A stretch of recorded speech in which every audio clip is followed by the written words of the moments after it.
Guckt Fotoe vum Tour durch d'Stadt Lützeburg. Liest a lauscht den Text. Den Depart vum Tour ass bei der Gëllefra.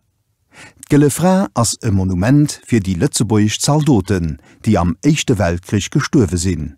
Sie ass 21 Meter héich a steet op der Konstitutionsplatz. Vun do huet en eng Scheivü op de Petrusstall.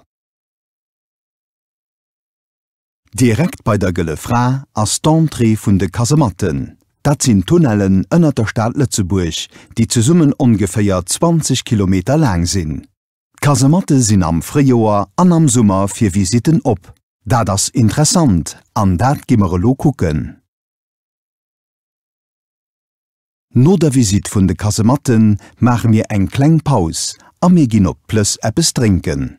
Den offizielle Numm vun der Plöss ass Place d'Armes. Do si vill Caféen a Restauranten mat Terrassen, an et sinn ëmmer vill Leito. Kiosk an der Mët vun der Platz sinn am Sommer vill Konzeren. Vun der Plöss gi mir op de Knödler. Do ass den Touristebüro, d'Gemeng an eng Statu vum Willem II. Op engem Pferd. Den offizielle Numm vun der Platz ass Place Guillaume II.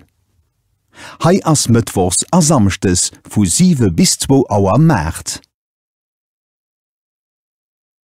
Vom Knödler brauch ma just eng Minut bis bei de Palais. Dat ass dem Grand Duc seg Residenz an der Stadt.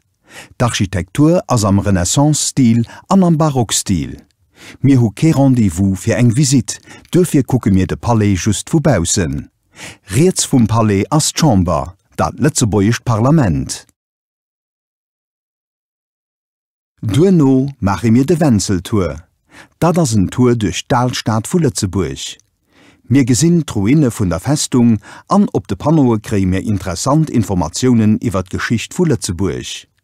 Den Tour dauert ungefähr 100 Minuten, anhält am Gronn op. De Gronn ass als lächt Etapp. Et ass e ganz populäre Quartier vun der Stadt. Et gi viel Bistroen, an am Sommer kann Lachs op enger Terrasse beim Wasser sitzen. E klenge Floss, d'Ölsicht, fließt durch de Gronn.